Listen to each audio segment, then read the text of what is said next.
is good to be here with you. This is actually my first year back speaking out. I took about 10 years off to rest up. I was fortunate to spend some time with the great Frederick Buechner many years ago, and I had a major hit song on the radio at that time, and Mr. Buechner was just getting to know me, and he said, "So you're in music?" I said, "Yes," and I told him a little bit about what I did, and he said, "Well, is there anything that you've created that I may have heard of?" And I said, "Well, it just so happens that right now I'm going to have the number 2, pop song, Billboard pop song in America right now." And he said, "Well, anyone I may have heard of?" I said, "Oh, I'm sure. I mean, it's Amy Grant. The song's called Every Heartbeat." And he looked at me and he just went,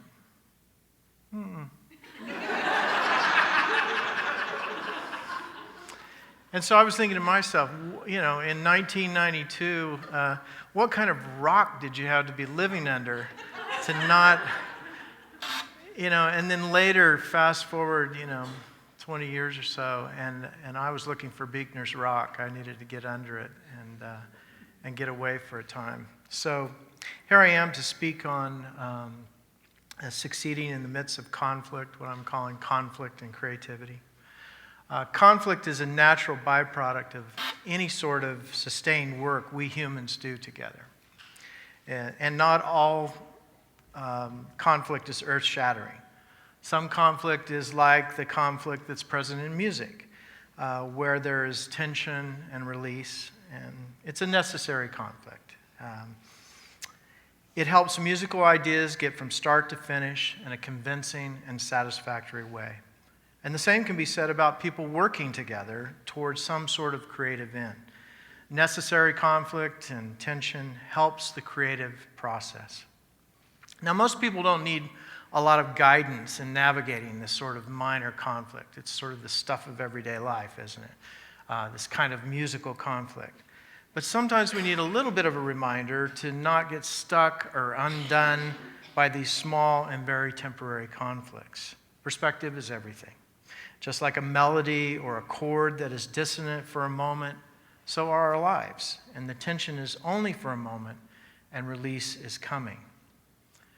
But what about conflict that's not so easily resolved? Conflict that's very, very difficult for one or more parties. And that succeeding in the midst of this kind of conflict it seems insurmountable. And it's that insurmountable conflict that I want to focus on for a moment. For example, when you're in the midst of that kind of conflict, how do you even work? For some people, it's like, how do I get out of bed?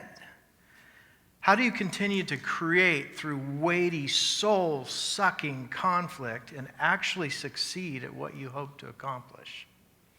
Now, I'm a record producer. These days, that's pretty much all I do, among the other 30 things I do. And I've had to get used to conflict of all shapes and sizes. Now, here are 3, conflict that is very, very difficult, that I've struggled through. I mean, I'm the kind of person that gets his feelings hurt easily. I try to keep short accounts with people. If I've hurt your feelings or you've hurt mine, I try to, before the sun goes down, get together and try to repair that because it just racks my soul. But I've had to get used to conflict in the music business, particularly in the record business. Conflict of all shapes and sizes. Now, here are 3 wonderful projects or artists that I've produced.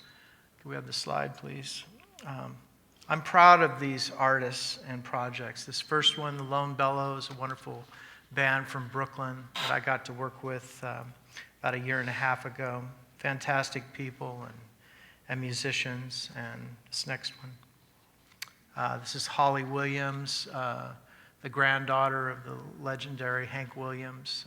We made a beautiful record together and got to work with a lot of other amazing artists on it too, including Jackson Browne and Jacob Dylan. And again, amazing record. This is a project that I just did recently about this time last year. I scored the title theme and produced for the AMC television show Turn, which has had one season now and will be back again in 2015.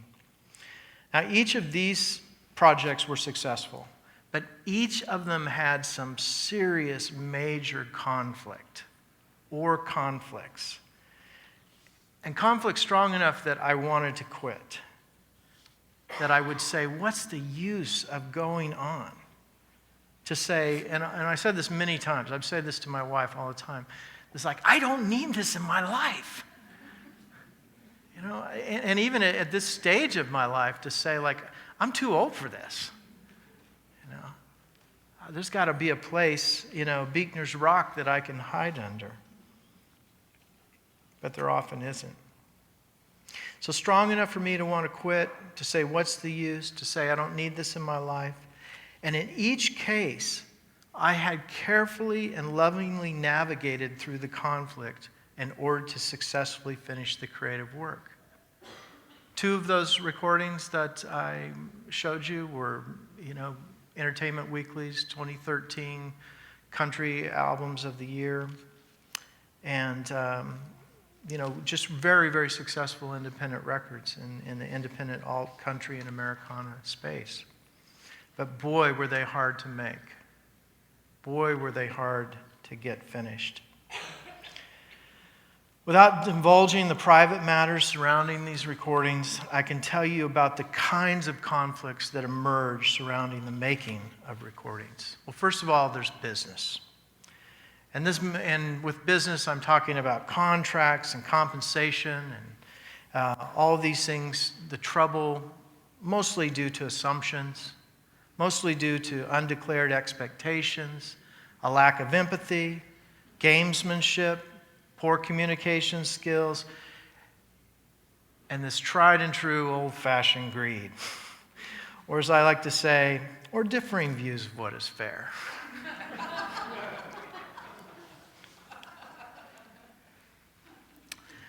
Also, number two, outside interference or undisclosed voices. The outside interference could be a record company, a manager, or a friend of the artist who made one record for a major label in 1997 and continues to speak into the life of the artist.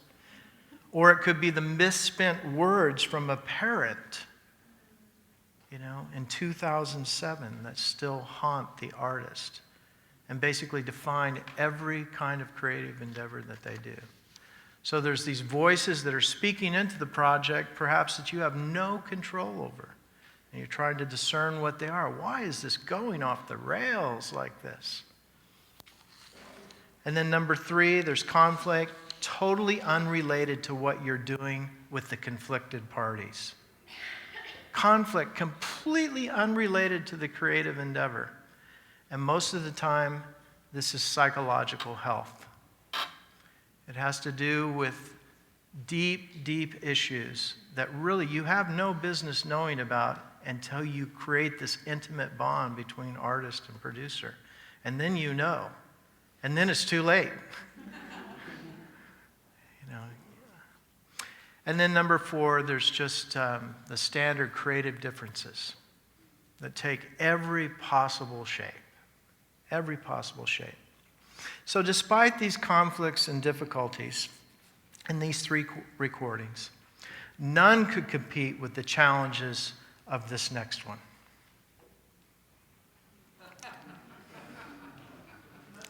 This multi-Grammy winning duo actually broke up during the making of their second full-length recording for Columbia Records.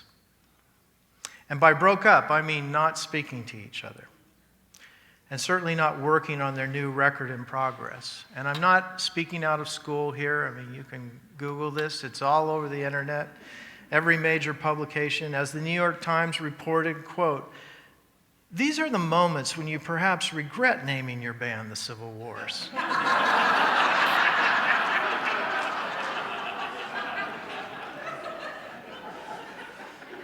I thought that was pretty clever. As the producer of the record, I was given the task of finishing it in the midst of tremendous conflict and uncertainty. How did I do it? Well, thankfully, I had recorded the duo for 2 weeks prior to all of this and captured live performances of the material chosen for the record. So after the unofficial breakup, the first thing I did was create a comment anecdote chart, harvesting every comment the artist and the manager had ever made about the direction of the songs and the direction that the songs might go in. I went through emails. I sort of sat there and imagined us sitting in that restaurant, and we talked about that song and who said what. And I kind of transcribed these things from my memory and from a whole, probably 100 emails, of kind of creative talk. And I put them all in a grid. So it's like all the players in the story. Here's all the songs. It's on a grid. This is what people said about the songs. Because now I'm going to be in the room by myself finishing the recording, and they're not going to be there with me. So I set about doing that. I would keep my chart right there by me, so if I was doing an overdub or working on an edit, I might refer because, I'm trying to imagine how they would have finished this record had they been in the room together to finish it. And of course, while all of this is going on, there's all kinds of chatter. There's chatter to the left, chatter to the right, There's phone calls, there's emails. But there's no one talking to each other directly, So there's always someone giving the interpretation. So you're getting news secondhand, third hand, fourth hand. But I started to edit the tracks. I started to add musicians to the existing recording. And after several weeks, I was able to finally get the individual artists in the studio, those separately, to fix a few things and sign off on the direction. Journalists were calling me, wanting quotes. I was saying, I can't comment on this. All I can say is that we're working on the record. We're trying to finish it. I had one well-known journalist who lives in town here. Won't say who they write for because I know many of you will know. Locals will know who this person is. But he ran into me at Staples and cornered me. I was like, did he really run into me? Or is he following me? But in the end, when the record was complete, I did do interviews in the place of one of the artists, and we were able to talk about the process. And that's all we did, was talk about the process, because I was also in the business of protecting friendships and keeping things private that needed to be private, and talking about the music. And a few things that I learned in that process, I'll just share with you, and then I'll step down. But I learned again that the most important thing that you can do in creative work is to put people over projects. The most difficult thing you can do is to put people over projects. Because if you're like me, when I dream something up and I start to execute it, it's my baby. I'm all in. I'm 110%, and I'm going to finish this thing, and I'm going to finish well. So to say that, would I really choose people over this project? It's difficult. It's not something that comes naturally. I can remember many days to walk in the studio by myself, and I just spent a lot of time by myself working on this record, finishing it. And in a sense, I would think of myself as finishing it for the families. I would think of myself as finishing it for the fans, finishing it for people who needed a conclusion to the story. And I would start my day out, I would sit there in my chair for a moment, and I would just start with prayer. And I'd say, you know what, this is so uncertain, God. I have no idea where this is going to go. I don't even know if this thing is ever going to be released. It's so difficult to even work on it today. But please give me a mission in this day. Help me to live just this one day at a time and deliver and do the work that I know how to do. Secondly, I was reminded of how much we have to develop a tolerance for complexity and a tolerance for ambiguity. and that you have to do the work even when it hurts. Doing the work even when it hurts. And I don't mean hurt like, oh, I love what I'm doing, I'm so passionate about it, so I'm going for it. I mean, you're like, I'm not passionate about this. I'm totally confused. I would really rather be doing something else. And yet, I'm going to do the work. And in the doing of the work, I think the thing that struck me is I remembered reading Os Guinness's book on calling, which I love that book. If you've never read it, I think it's one of the best sort of general reading books on calling that you can ever read. But he talks about when it all comes down to it, when you're in these circumstances like that, it really comes down to the audience of one. And so when you're a person like me who professes to believe that God exists and that God is most known in the person of Jesus, and I've had this long, 35-year relationship with that, I can't ignore that. I mean, I have to show up for that. I may wrestle with it afresh in new ways, but I have to show up for it. And I have to believe that it is good enough for me to sit in my studio and work on music and there be only one in the audience, and that it be God, that I'm trying to show up for my role on the planet, to be God's kind of musical person on the planet.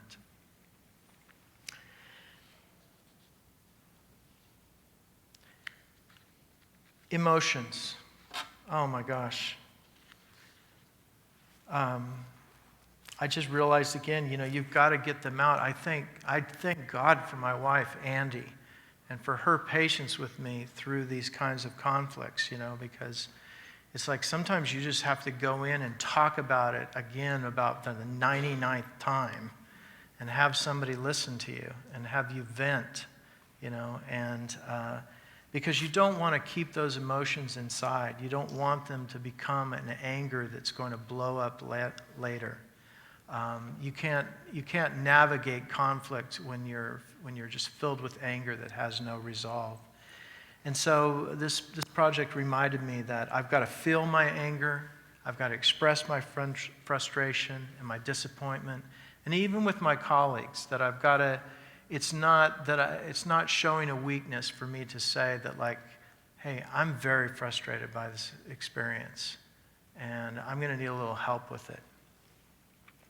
And then finally, another thing I realized through this, and have just put into practice on a recent project, is that you are never without options. When you hear that voice in your head that says, I have to do this, no, you don't. No, you don't. And this is kind of a seasonal thing in life. I mean, you hear that voice a lot in your 20s and your 30s. It's like, I have to do this. I mean, I have to deliver. I have to finish this. And the truth is you don't. Sometimes, not always, believe me, I'm not a quitter, and I'm not advocating that. But what I am saying is that sometimes failure is victory. Sometimes knowing when to quit is wisdom. Sometimes you just walk away because you're trusting that in the conflict, no matter how great, no matter how crazy, no matter how soul-sucking, you might be passing through it to a new opportunity that you had never, ever anticipated. And that is something I can say with great certainty, that I've seen God work in great kindness and grace in that way many, many times. So if this resonated with you, come see me in the larger sessions and we can dig deeper on this later if you like. Thank you.